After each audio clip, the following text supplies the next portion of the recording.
And welcome to BorgcasTAS, as it's written on the pad, 1.14. I think we mean Borgcast Animated Series. Clearly. But wouldn't that be BorgcasTAS, the animated series? No, it's more amusing to roll it all into one. BorgcasTAS. Yes, sounds BorgcasTAS. Patatas. Yeah, I have it with patatas. Yeah, sounds like some kind of Spanish dip. It does. That's no bad thing. Okay. Okay, right. Some BorgcasTAS coming your way. So tonight we're covering what I wrote down as the Terrapin experiment. It's not, it's the Terratin experiment. Incident. Oh, fucking hell. Even. Adventure. Yeah. Whatever. Written by Paul Schneider, who was the writer of The Squire of Gothos and Balance of Terror, the best episode of the original series. So no pressure here. He wrote 2 episodes of the woeful second season Buck Rogers. Oh. The Guardians, that's the one with the box that ages people, and the Satire, where Buck turns into, well, the satire. Satyr, you mean? That would be the thing. Writer of 169 episodes of Love Life. Ooh. 169. Ironically. 11 episodes of Marcus Welby, MD, brother of the Archbishop of Canterbury. 5 episodes of Bonanza.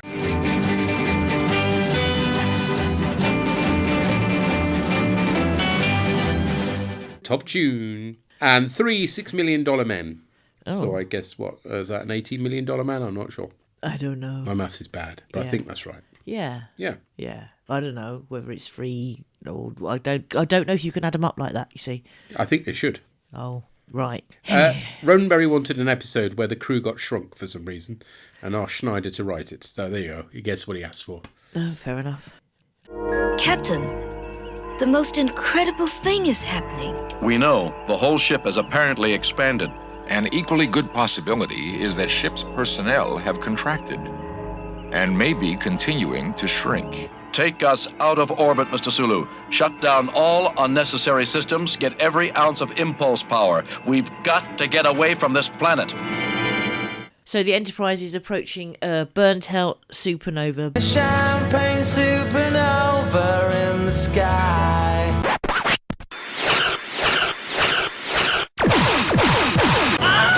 No. Sky. No Oasis. That is a rule. Won't be having that on this podcast. But we get to have your shit. Yes. That is the way it works. And that's fair how?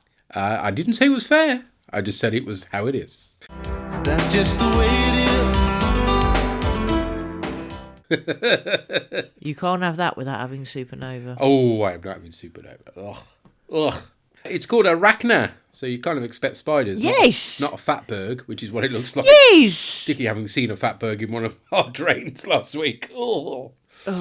Yeah, but also it's sort of vaguely purplish with volcanoes erupting. No, that's Cephas. Oh, Cefax, as I called it. Yes, yes. Sorry. So yes, they're supposed to be mapping Arachna. Map men, men. We do recommend their book. Yes, and their YouTube channel. But they pick up a disturbance in an area that they've never come across transmissions before.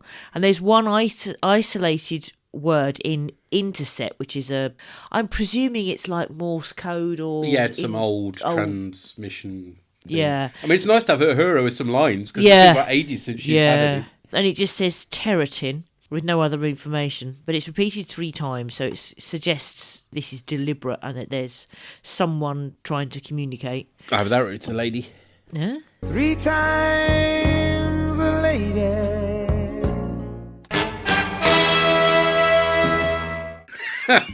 Okay. So they go off to explore Cefax, abandoning their mapping mission. Boo! to A investigate. Mandarin, yes. Tired. And so they find these surface eruptions, which seem natural, but then you see a satellite.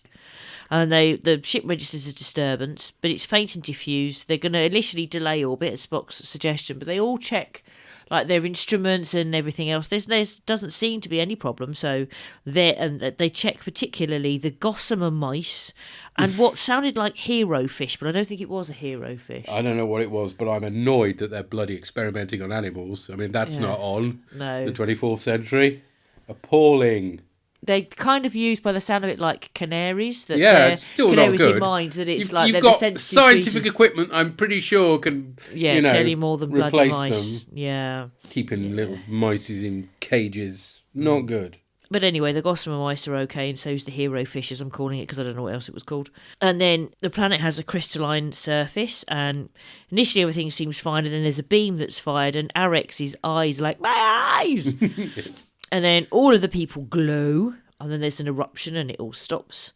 Damage reports, there don't seem to be any casualties in the bombardment, but all the dilithium connections are smashed. And the crystals are coming apart. He says like oranges, but that's not what it looks like. No, I mean, they're not orange for starters, which would be the big giveaway. And then the dilithium appears to be spiroform, which is apparently wrong. I think dilithium is made up, isn't it, as a thing? So Yes. like how it can be, we wouldn't know if it was wrong or right, would we? No. And then Kirk asks Spock if he's slumping. And he says he isn't, but he was going to ask Kirk the same thing. And then an engineer dude crawls through something or other and says to... This is Gabler, who we've seen a few times now. Okay, anyway, all the tools are too big. And so initially Kirk posits that the ship is expanding, but Spock says it's just as likely that they're shrinking. So they try and run away, but they can't. And what's happening is that the space between their molecules is being reduced. The gossamer mice have now escaped because the cage bars are too small. Chapel's bracelet is too big for her, but her uniform isn't. The rock in the fish tank is unchanged, but the coral has shrunk. So basically this is affecting organic matter, but it's not affecting inorganic matter. I mean, the reason why it's affecting the uniforms is because they're algae-based? Yes. Okay. Bit weird, but fine. At least they thought it through anyway. Yeah. 'Cause if it was synthetic, presumably it wouldn't shrink. Yeah, no, it wouldn't. So they'd be shrinking out of their outfits, which would be unfortunate. Yes. And so how long before they lose control in terms of being too small to operate the ship? The answer is 32 minutes. And then you see Arex and Sulu on funny ladders. So they Yes. I like them. And then it's about 8 years before DNA collapse. And then Sulu is fed up and he wants to fire at the planet. And he goes to alter the controls and then falls down from what is now a very great height and breaks a leg. Yes. They suddenly start using imperial measurements in this, which is rather disappointing because generally Trek uses metric very sensibly, but there we go. Sulu has broken his leggy and they put a splint on his leg. Then they discover that they're too small to make the doors register them. I like and that. open them to get to sickbay, which is a nice thinking again. He's thought through this quite carefully. Kirk has to wave a toothpick or something to get the door open.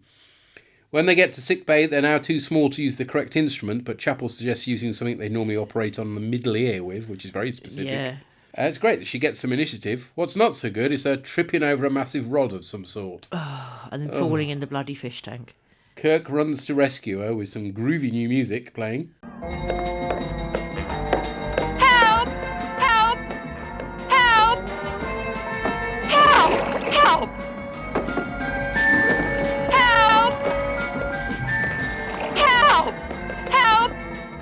Sort of touch of the James Bond about it. I think that's deliberate to make Kirk the hero. I think so. The captain threads a needle and uses it to rescue her. Then he decides he's beaming down to the planet on his own. Oh, here we go. Why him? Surely Spock would be more logical as the scientist. But no, it's got to be Kirk, innit?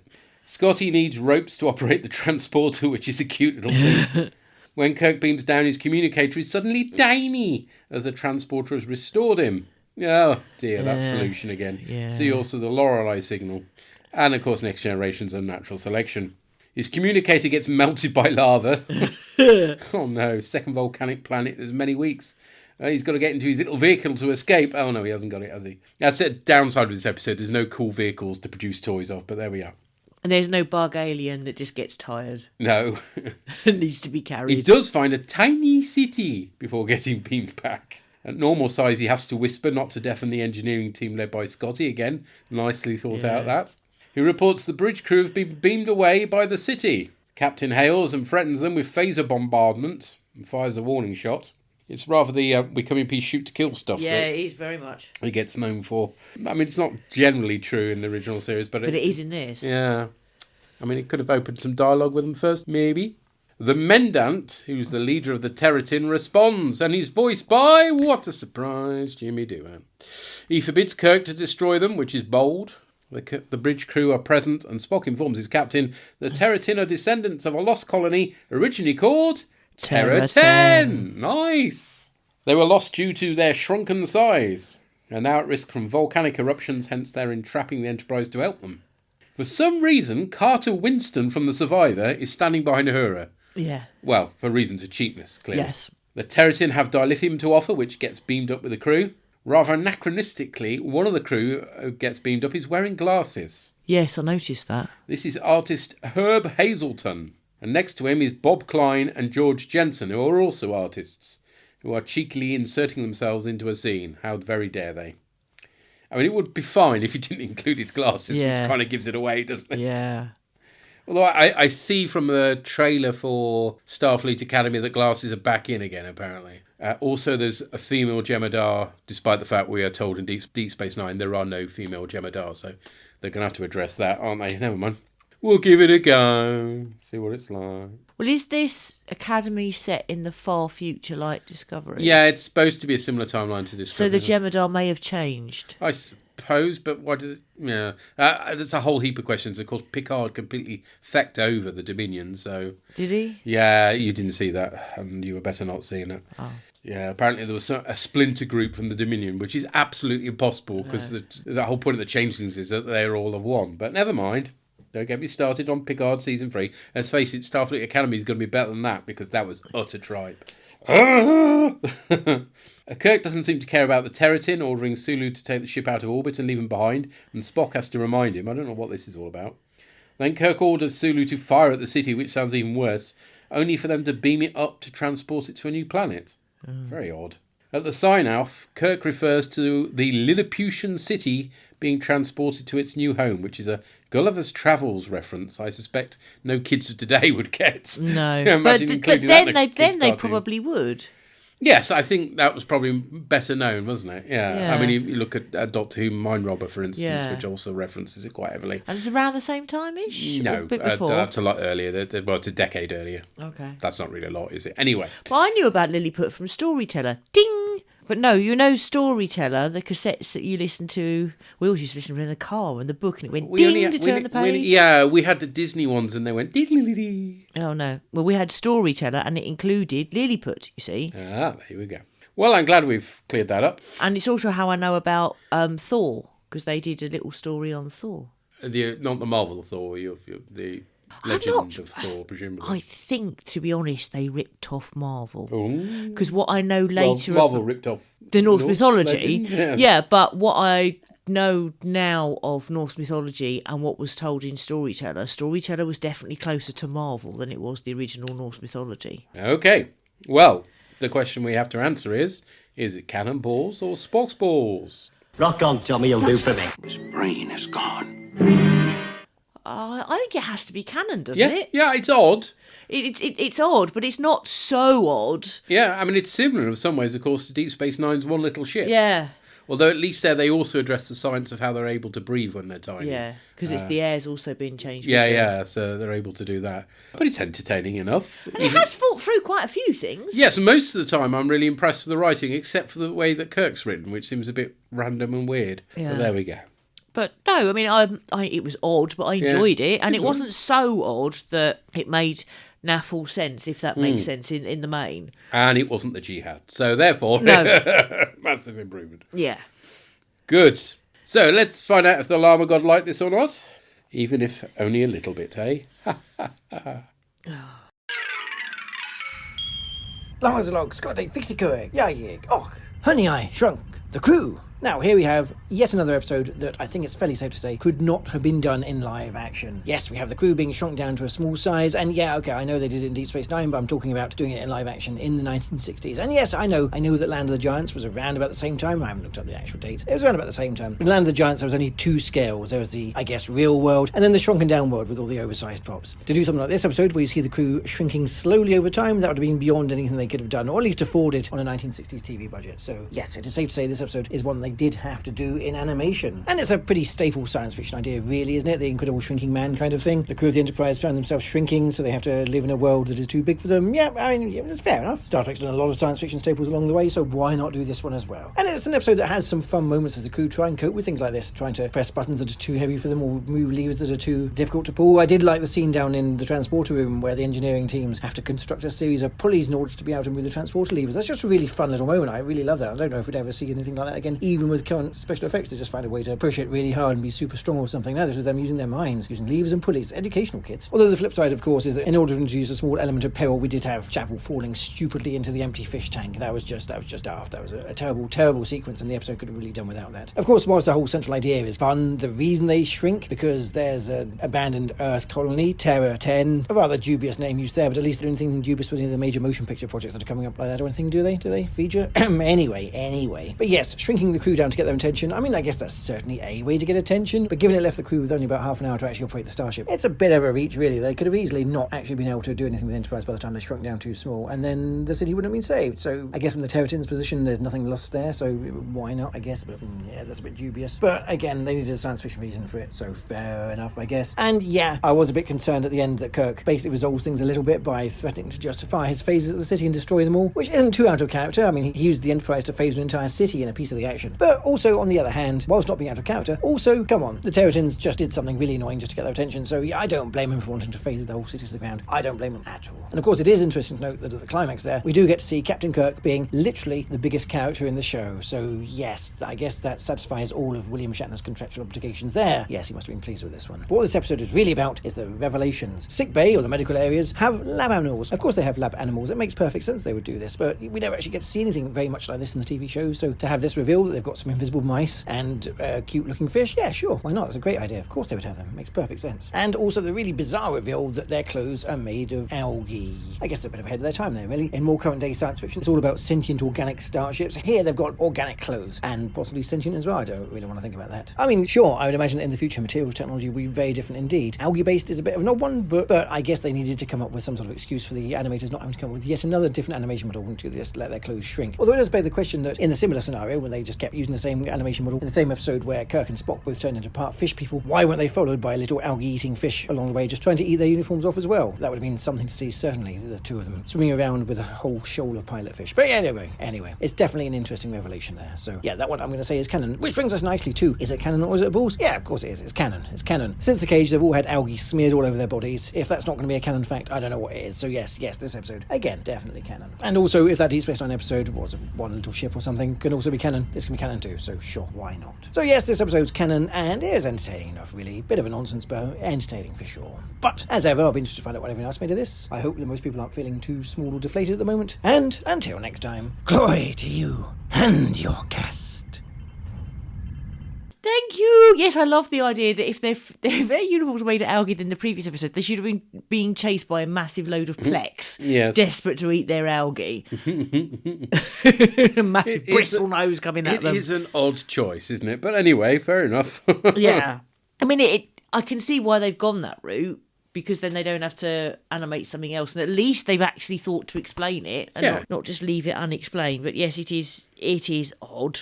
And yes, Chapel in the fish tank is just bloody daft. That is, yes, disappointing, I think it's fair to say. Yes. Particularly the fact that she just goes, help, that's like so bloody Penelope Pitstop. Oh, don't. Yes, it did actually remind me of Penelope Pitstop when she was doing it. Yeah. Oh. Help! Somebody help little me! And yeah, I think you're right that nowadays they would just find a way to hit it with a lot of force, those buttons, whereas actually using the pulleys and stuff, using their... That was neat. It was like, yeah. The crazy stilts. Yeah, like that. But I am disappointed they have lab animals. I don't think they should do in the future. I don't think we should do now, really. But anyway, that's just because I'm a softie when it comes to animals, I guess. But I think you've got to remember that this is the future that they thought it would be in the 70s. And the idea that I think they were still sending animals to space in the 70s to see various think they were, things. probably, yes. Yeah, so it fits in terms of when it was written. I would hope that anybody writing now wouldn't do the same thing. But generally we seem to be of the same mind. That's good. Yeah. Let's find out what the Pieman thought. Hello, Args. Parry here to talk about the Terratin incident, or the Terratin incident, I suppose you could call it. Well, it's not, it's called the Terratin incident. And it's kind of weird because this episode actually has a pretty good, for the most part, fairly good concept in that the whole crew starts shrinking while investigating planetary goblins. Again, there's quite a bit of padding at the start where they're going somewhere and then going somewhere else, but we quickly get to the point where the whole crew are shrinking, and that leads to a lot of stuff you can't really only do it in animation. They actually did it about, 30 years later in the Deep Space Nine episode One Little Ship. But even then, actually, they only had a couple of scenes with people climbing around the actual ship they were on a runabout. In this one, people are having to climb up on consoles and climb onto buttons, and particularly love the bit where they have to get a crew of people with ropes to kind of haul on the transporter. That said, a couple of things. First thing, where did they get the wood to build the little ladders and frames to climb up to the helm console? And the second one is, where did they, why are there so many toothpicks lying around? Chapel trips in one, Kirk uses one to open the electric eye. He uses a random needle and thread that are just lying around. How untidy is the Enterprise? Does no one hoover? Although I suppose if someone hoovered, they'd have been stuck and they'd have never got off the ship. Or maybe they would have, because one of the things that I find weird is Kirk beams down and the transporter magically unsmalls him. And it's a good thing they had all that volcano footage from Jihad, really, but there you go. But yeah, Kirk's unsmall again, and it's not, I'd say the magic transporter fixing everything isn't a trope yet, so I'm not too unhappy with that. But when he gets back, as it turns out, the Terratins have taken everyone down, but they've used a different transporter which didn't embiggen everyone, so not quite sure what the plan was. Because yes, they brought everyone down to Terratin only.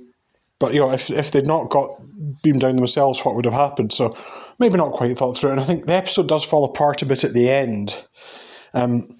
Once the shrinking stuff stopped, and it's just really rescuing this tiny colony of tiny people, is all that's left. And, that's when actually it slows down. That said, there are things.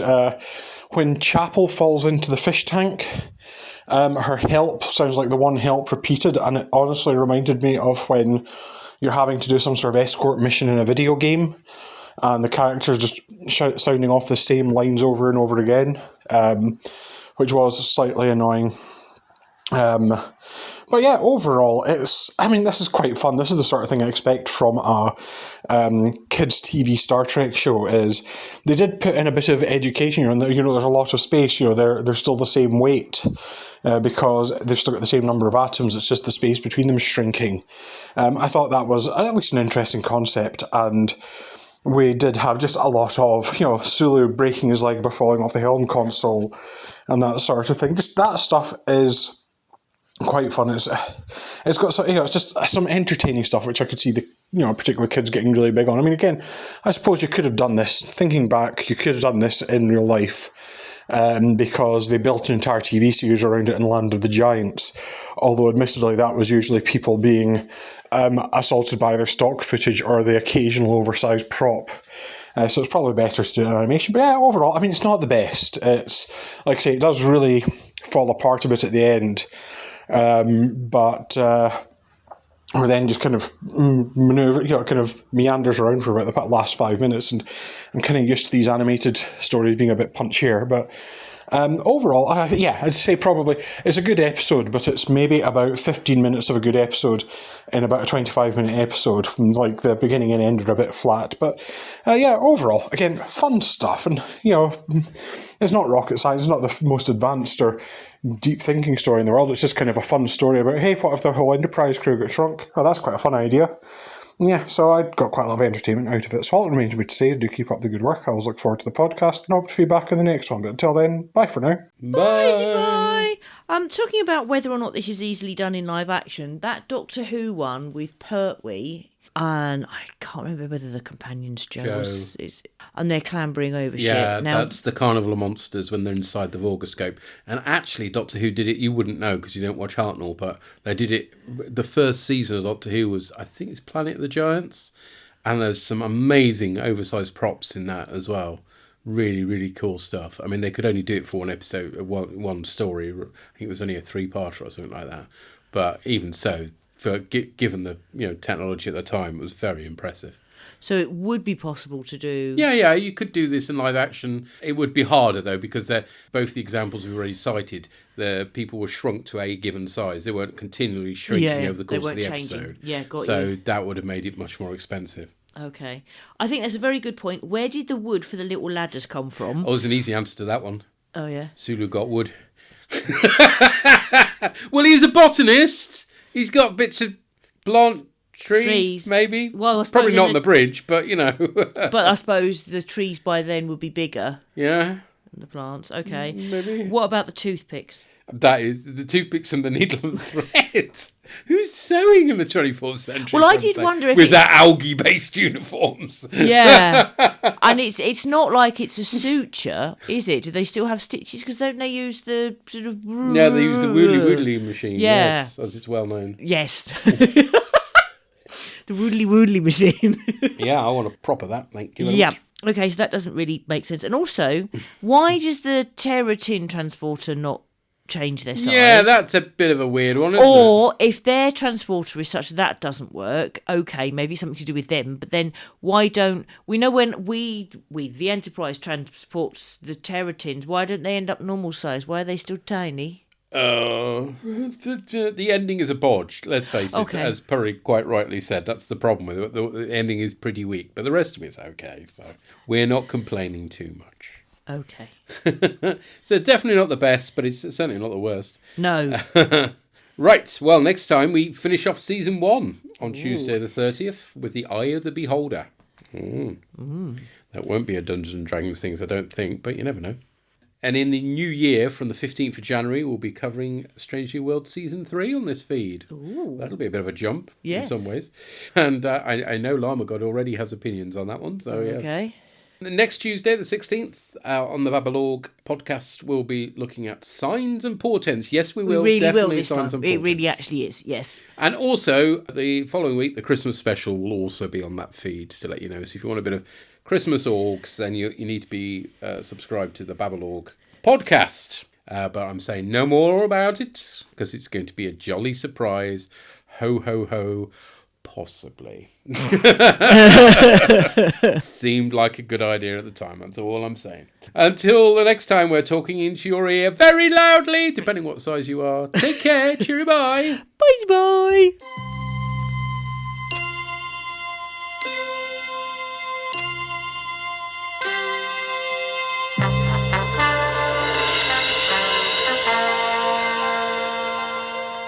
Theme for Star Trek The Animated Series was written by Ray Ellis and Norm Prescott. Any music used in this podcast is for illustrative purposes only, and no copyright infringement is intended. Find our website at borgcast.libsyn.com. We have a Facebook group which you're welcome to join. Send emails or MP3s to borgcast@gmail.com. Find us on Blue Sky at broadcastammo.bsky.social and revorg.bsky.social.